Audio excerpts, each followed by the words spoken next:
Loved it though. Kyle, how'd the day go? Very good. In fact, without a doubt, the best practice at camp. Only 4 days in, so that's not a big statement. But it was our best practice. We got a lot of work done. Guys were working hard, and it was very positive. Now, it wasn't perfect, never is. Make the corrections on tape, but we got a lot of confidence today and a lot of good things on there. You stand out. Travis Wilson had his best day. He was sharp and looked good. And Gianni Paul, linebacker. I don't say a whole lot about him because we're not sure he's going to be eligible. It looks like he probably won't be, but if he is eligible, he's going to be a major factor for us. We explain his I think there's a misconception about where his eligibility comes from. Explain his situation. Well, right now he's just a 4-4 transfer, which means he's going from a D1 school to another D1 school. He's got 3 years to play two. He played 2 years at Miami. So he's got a redshirt year plus 2 years of competition.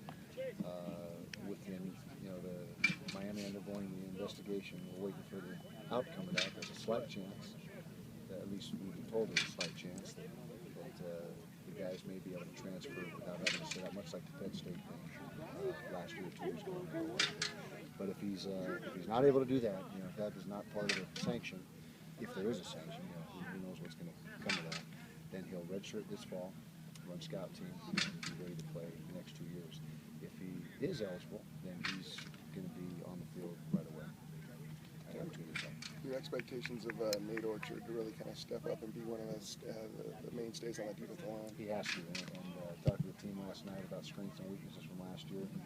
As strong as the D-line was against the run, our pass rush was very average. We got to create more pressure on the quarterback with our 4-man rush. We can't have to rely on the blitz all the time to get pressure on the QB, and so that's a lot of that's going to come from Nate. Nate has to be a guy that gets us pressure off the edge.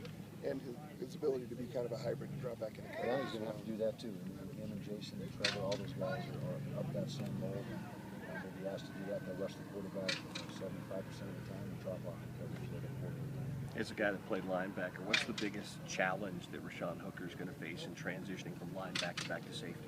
Well, Rashawn Hooker right now is out with a concussion, and so I'll have more details tomorrow, but there's a chance that he's going to be able.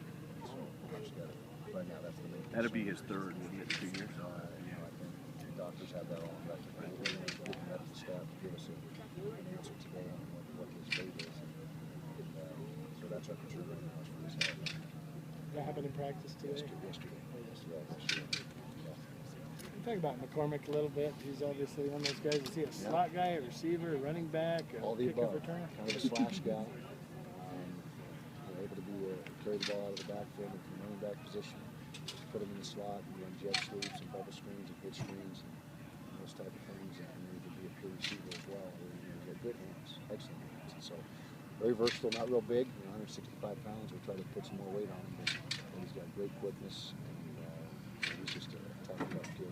Is he a diamond in the rough at all, or just a jewel? It's real early, but so far it looks like he's going to be a guy that is a contributor for us. What have you seen out of Drez and Kenneth so far?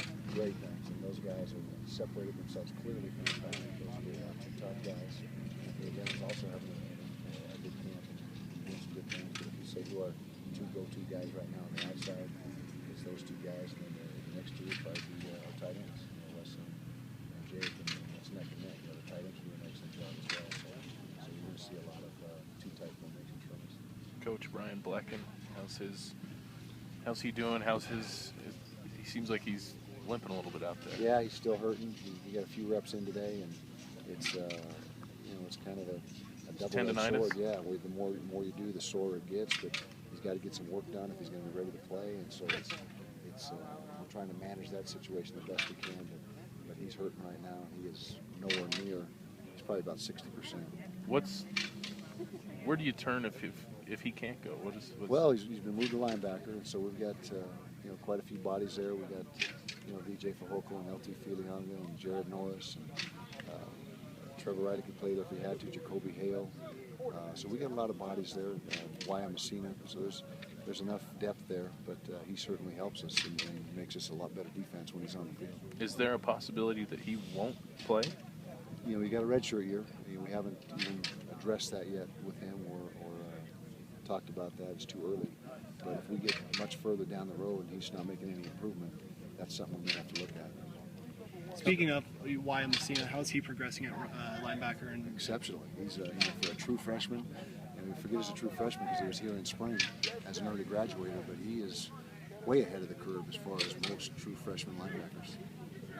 Very athletic too. He's put on probably 15 pounds since he got here. He's up over 220. He was about 205 when we got him, so he's done a nice job in the weight room. Darrell Albert went off today. Looked like he was hurt pretty bad. Yeah, foot, which has given him problems in the past, and so that's another thing we got to go get evaluated.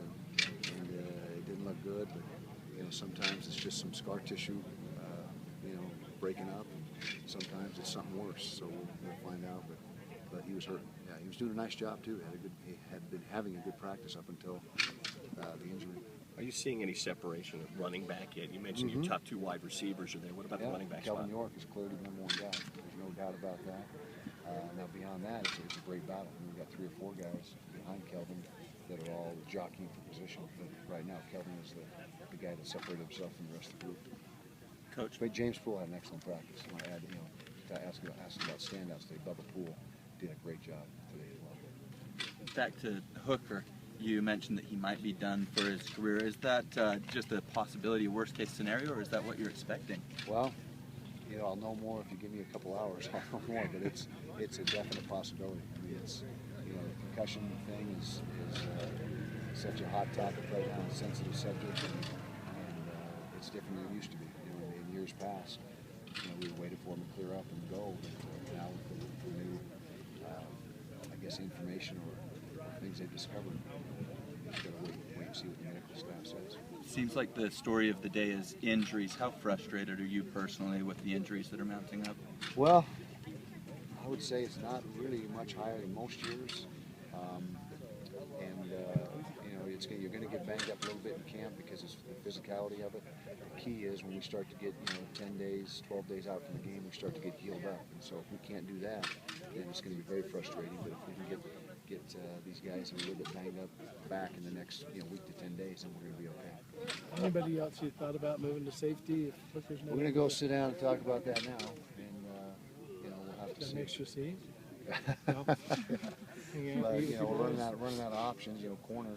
We don't want to, that position is so vital. We don't want to take a guy out of that mix that's making progress, and so that's something that we got to come up with and figure out. Miguel back. No, not right now. Yeah, not right now, because we get, the corner position is, as I've said from the onset, is the most critical thing we're dealing with right now.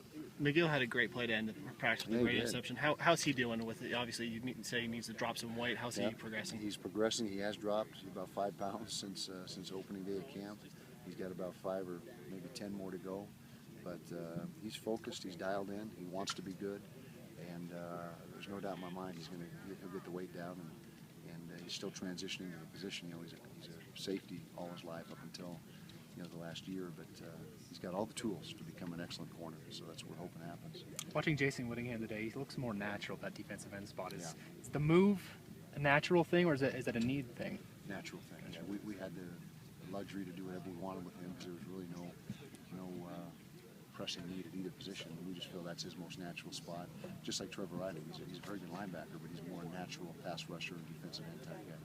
Same with Nate. All 3 of those guys are cut from the same mold.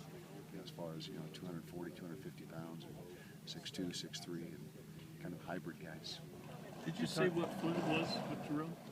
Same one. It's been hurting him. Oh, okay. Left foot. Left. There you go. Left foot. Yeah. Same one though. It's the one he's had problems with before. Let's talk a little bit about Tinny Palapoy and his journey through camp so far. How's he doing? And is he really solidifying himself as the big guy on that defensive line? Yeah, he's coming. He's the leader of the defensive front, one of the leaders of the defense in its entirety, and he comes to play every day. He's got a great motor. He's been exactly what we needed him to be the first 4 days, and he's really the anchor of that defensive line, much like Starr was last year. Huge shoes to fill with Starr departing. Can he fill those shoes? Well, we got, as I said earlier, it's kind of by committee. Not only Tinny, but Stevie Tuikolovatu and Latu Himuli, if he can stay healthy, Seni Faunuku, LT Tuikolotu. So it's more not one guy filling one guy's spot. It's a collective effort. So we feel like we can be a very good defensive front, if not the best in the Pac-12, and it's going to be by the contribution of a bunch of guys. So you're going to rotate that a bunch? Yeah, Tenney will play the majority of the snaps, but you're going to see a lot of guys rotate through there. We got a lot of good young defensive linemen. Trevor said that although Starr's gone, this year's defensive line may be even better than last year's, It just could as a be, whole. could be across the board. When all is said and done, we'll find out. But we know that we really feel good about some of the young kids we've recruited and their development and progress. And so we'll see what happens once the season starts. But potentially it could be, as a whole, better than what we had last year. We'll see. Where does Sam Tevy fit on that line? Is he playing more defensive tackle, line up at defensive end? He's a real big body. He is. He's kind of a tweener right now. He's about 290 and just shy of 6'5". So he's an athletic guy. But we think ultimately he's not getting any smaller. But we think ultimately he'll probably end up being an inside guy. But right now he's playing both. What's the one thing that you want Travis Wilson to work on?